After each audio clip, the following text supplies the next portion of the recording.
Assalamualaikum warahmatullahi wabarakatuh.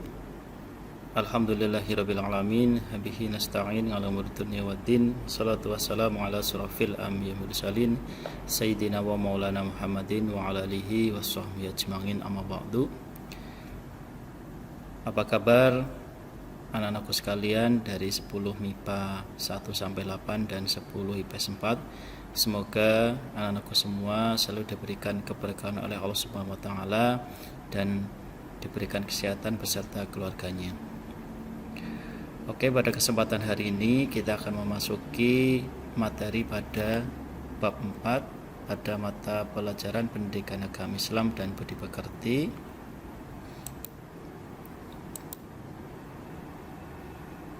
Materi yang akan kita bahas pada bab 4 yaitu hidup teratur dengan hukum Islam.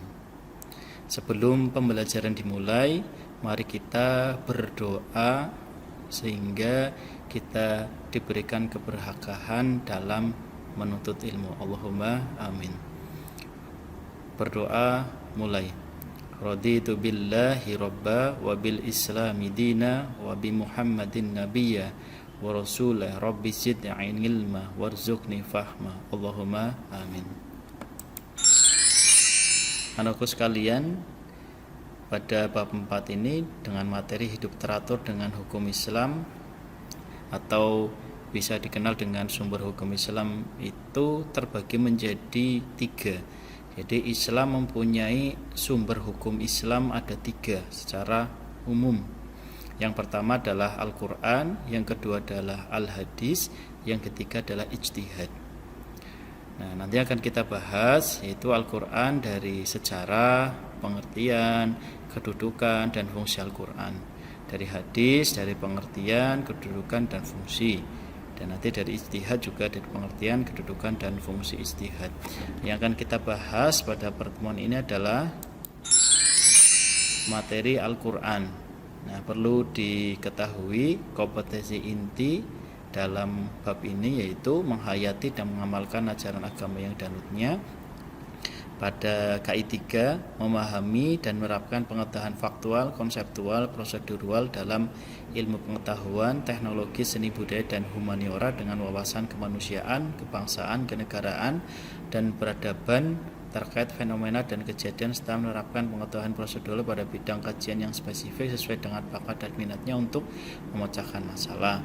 Pada KI 4, mengolah, menalar, dan menyaji dalam ranah konkret dan ranah abstrak terkait dengan pengembangan dari yang dipelajari di sekolah secara mandiri dan mampu menggunakan metode sesuai kaidah keilmuan.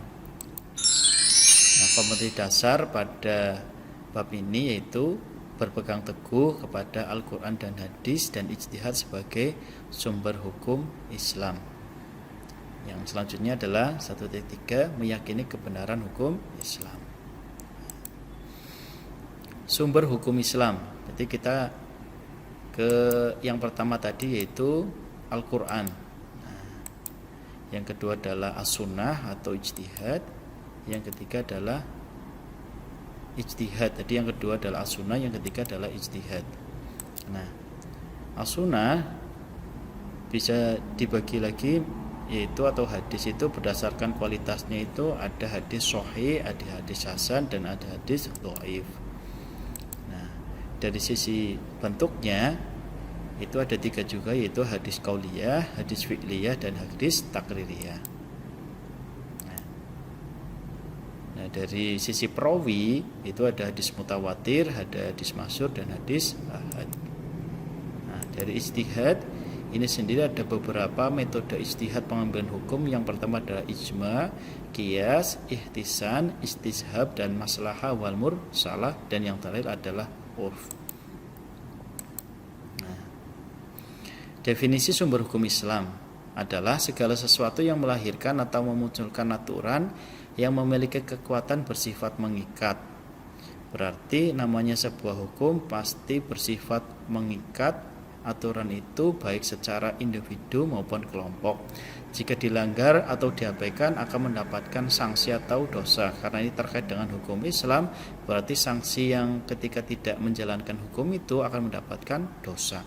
Dalam masyarakat Islam, hukum dalam Islam memiliki makna menetapkan sesuatu atau meniadakannya. Hukum dapat juga disebut syariat, yakni peraturan yang telah ditetapkan oleh Allah Subhanahu wa taala untuk umat Islam yang bersumber dari Al-Qur'an, hadis dan ijtihad. Jadi kita sebagai orang Islam, hukum itu sama saja dengan syariat yang telah ditetapkan oleh Allah berupa yang bersumber dari Al-Qur'an, hadis dan ijtihad. Nah, yang selanjutnya adalah pengertian dari dalil. Dalil adalah suatu informasi atau penetapan yang dijadikan landasan atau dasar hukum, baik yang berasal dari wahyu, Al-Quran, hadis maupun ijtihad terhadap hukum syara dengan jalan qat'i, pasti atau zonni atau samar-samar. Nah, dalil itu terdiri menjadi dua, yaitu dalil nakli dan dalil akli. Dalil nakli adalah yang bersumber dari Al-Quran dan hadis. Jadi yang bersumber dari kalamul Allah dan hadis, baik qauliyah, fi'liyah maupun takririyah. Nah, yang kedua adalah dalil akli. Akli itu berasal dari kata aklun, yaitu akal. Dalil yang bersumber dari ra'yu atau pemikiran para ahli agama. Nah, kita masuk ke sejarah Al-Quran, jumlah suratnya. Menurut Al-Suyuti menulis dalam Al-Itqaf bahwa surat Al-Quran adalah 114 surat. Menurut riwayat dari Ibu Abbas radhiyallahu anha bahwa ayat Al-Quran 6.616 ayat dan jumlah hurufnya 323.671 dan jumlah katanya 77.934. Nama lain dari Al-Quran itu banyak sekali ya. Bapak mengambil beberapa saja. Yang pertama Al-Kitab di dalam surat Ad-Dukhan ayat 2, Az-Zikir di dalam surat Al-Hijr ayat 9, Al-Kalam di surat At-Taubah ayat 6, Al-Furqan ayat 1, Ar-Ruh di Asy-Syura ayat 42. Nah, sifat Al-Quran yang pertama dia nur atau cahaya di dalam surat An-Nisa 74, Al-Huda itu atau petunjuk di Al-Baqarah ayat 2, Syifa obat, Rahman rahmat dan Maudah nasihat yang menerangkan dan lain sebagainya. Nah, tahapan turunnya Al-Quran itu ada 3 ya. Jadi Al-Quran itu tidak semata-mata langsung diberikan oleh Allah langsung ke Nabi Muhammad SAW, tapi ada beberapa tahapan turunnya. Yang pertama adalah Al-Quran tersimpan di Lauful Mahfud, itu bisa dilihat di Al-Buruj ayat 21 dan 22. Yang kedua, Allah menurunkan secara sempurna di Baitul Izzah, berarti di langit dunia pada malam Lailatul Qadar. Berarti langit dunia itu berarti sebelum turun ke bumi itu masih terhempas di Baitul Izzah, langit dunia. Yang ketiga itu dari Baitul Izzah ke bumi kepada Rasulullah secara mutawatir selama 22 tahun, 2 bulan dan 22 hari. Nah, itu dari Baitul Izzah ini ke bumi ya.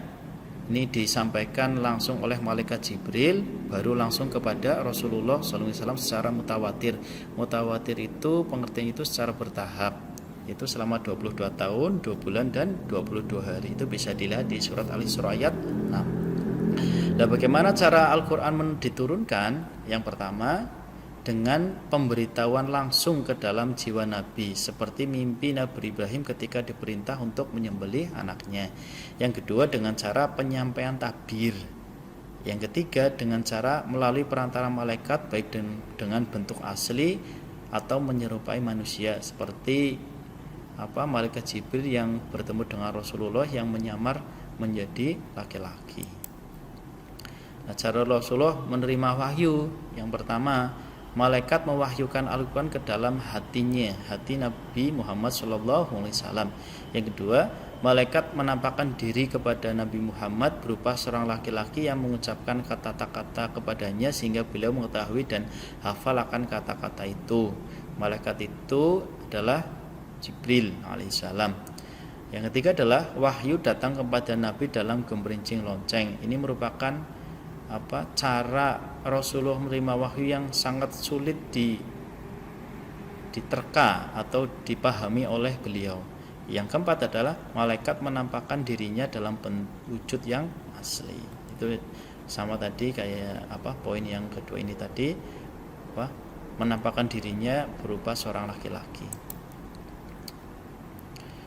Yang selanjutnya adalah periodisasi atau tempat turunnya Al-Quran. Al-Quran diturunkan secara berangsur-angsur, kurang lebih tadi sudah dijelaskan 22 tahun, 2 bulan, 22 hari, dan secara garis besar dibagi menjadi 2 periodisasi, itu ketika di Mekah dan Madinah.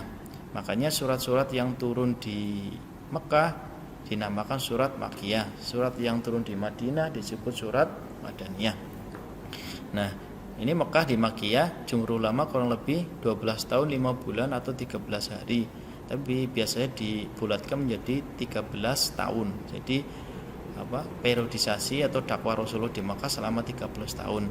Nah, ketika di Madinah itu kalau Rasulullah berhijrah Madinah, jumhur ulama mengatakan kurang lebih 9 tahun 9 bulan 9 hari, atau biasanya itu dibulatkan menjadi 10 tahun. Jadi total tadi berdakwah Nabi Muhammad 23 tahun. Nah, kita lanjut ke perhimpunan Al-Quran. Perhimpunan Al-Quran itu ada beberapa masa periode, yaitu yang pertama pada masa periode Rasulullah SAW, yaitu penghimpunan dalam dada. Agar tetap terjaga, Nabi memerintahkan kepada para sahabat agar menghafalkannya. Jadi ketika wahyu turun kepada Nabi Muhammad terus disampaikan kepada para sahabat, Nabi Muhammad memerintahkan kepada para sahabat untuk menghafalkannya. Jadi cuma menghafalkan. Yang kedua, penghimpunan dalam penulisan. Demi memelihara Al-Quran selain dihafalkan karena ayat itu terus bertambah dan ditakutkan akan hilang, makanya pemeliharaan ini selain dihafal juga ditulis pada pelepah kurma, pohon, daun, kulit, tulang, dan lain-lain. 4 orang yang mengumpulkan Al-Quran yang pertama kali, yaitu yang pertama sahabat Ubay bin Ka'ab, Mu'adz bin Jabal, Said bin Sabit, dan Abu Yazid. Nah, pada masa Abu Bakar, pada tahun 12 Hijriah terjadi perang Yamamah dan menewaskan 70 orang syuhada. Dan hal tersebut membuat khawatir Umar bin Khattab terhadap masa depan Al-Quran. Oleh karena itu, Umar mengusulkan kepada Abu Bakar untuk mengumpulkan tulisan Al-Quran, dan Abu Bakar menyetujuinya. Kemudian mereka membentuk tim penulis yang diketuai oleh Zaid bin Sabit. Jadi pada masa Abu Bakar ketika menjadi khalifah itu, yang pertama tadi kan Rasulullah menyuruh untuk menghafal dan menuliskannya. Tetapi pada masa khalifah itu para syuhada sekaligus tahfidz Al-Quran itu banyak yang berguguran dan tewas. Itu mengakibatkan kekhawatiran Umar bin Khattab pada saat itu, nanti ketika para syuhada meninggal akan terjadi kekhawatiran Al-Quran itu tidak bisa diwariskan kepada turun-temurun kepada generasi berikutnya. Oleh karena itu Umar bin Khattab mengusulkan untuk ditulis kembali kepada Abu Bakar yang pada masa itu menjadi khalifah. Kemudian Abu Bakar menunjuk Zaid bin Sabit untuk mulai menulis. Periode selanjutnya adalah periode pada masa Utsman bin Affan. Semangat mempelajari Al-Quran sangat tinggi bacaan antaranya, tetapi banyak perbedaan bacaan antara satu dengan yang lain. Untuk menyamakan cara pandang, dibuatlah Al-Quran yang sama yang lebih kita kenal, yaitu Rasam Utsmani sampai saat ini. Jadi cara membaca Al-Quran pada saat itu kan sebenarnya mengumpulkan Al-Quran sudah dalam bentuk tulisan, tetapi cara membacanya itu berbeda-beda. Ibaratnya kalau di Indonesia itu dialektika bacanya berbeda. Misalkan di Indonesia ada suku Batak, suku Sunda, suku Jawa, itu pengucapannya menggunakan adat masing-masing. Oleh karena itu, supaya untuk menimbulkan rasa persatuan dan kesatuan, Utsman bin Affan itu ingin menyamakan cara membaca Al-Quran yang sampai saat ini kita baca itu menjadi namanya adalah Rasam Utsmani. Beliau membentuk tim yaitu masih diketuai oleh Zaid bin Sabit, Abdullah bin Zubair, Sa'ad bin As, dan Abdurrahman bin Hisham. Nah, Al-Quran secara bahasa atau etimologi merupakan bentuk masdar atau kata benda dari kata kerja qara'a yaqra'u Qur'anan. Qara'a yaqra'u Qur'anan yang artinya membaca.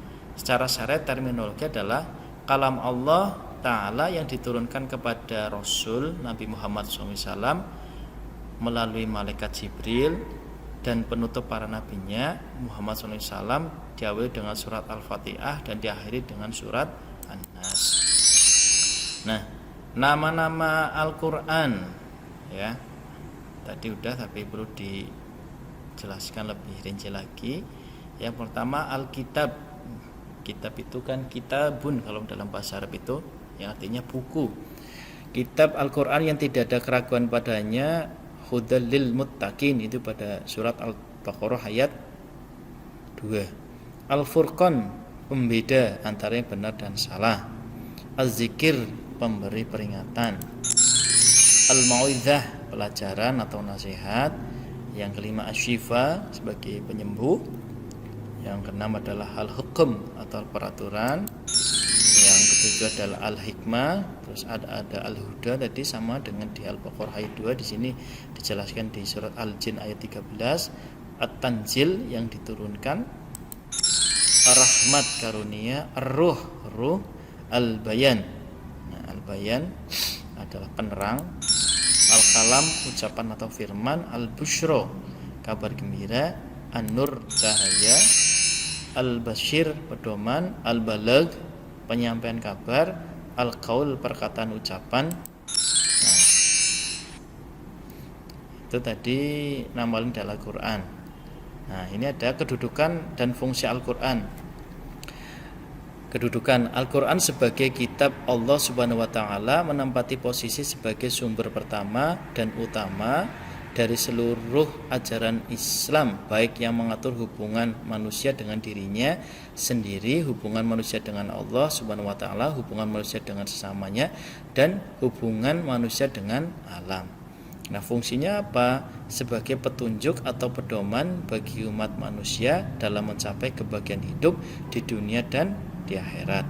Bisa dilihat di surat An-Nisa ayat 105 itu, ya ayyuhalladzina amanu atiiullaha wa atiiur rasul wa ulil amri minkum. Hai orang-orang yang beriman, taatlah kepada Allah, itu berarti taat kepada Al-Qur'an. Terus atiiullaha wa atiiur rasul, taat kepada Rasul, berarti kita harus taat kepada Rasul atau ijtihad.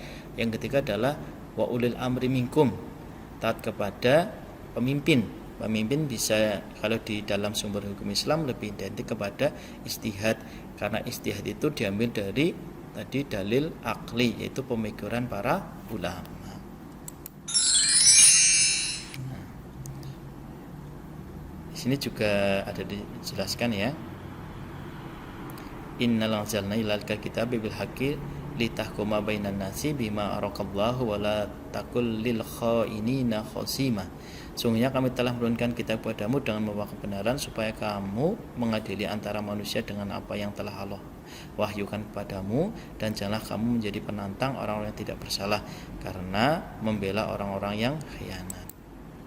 Nah, itu saja yang dapat disampaikan pada pertemuan hari ini.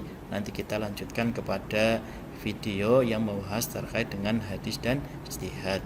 Mari kita tutup pembelajaran hari dengan doa bersama. Subhanallahumma bihamdika asyhadu an la ilaha illa anta astaghfiruka wa atubu ilaik. Billahi taufiq wal hidayah. Assalamualaikum warahmatullahi wabarakatuh. All you wanted was a game to play.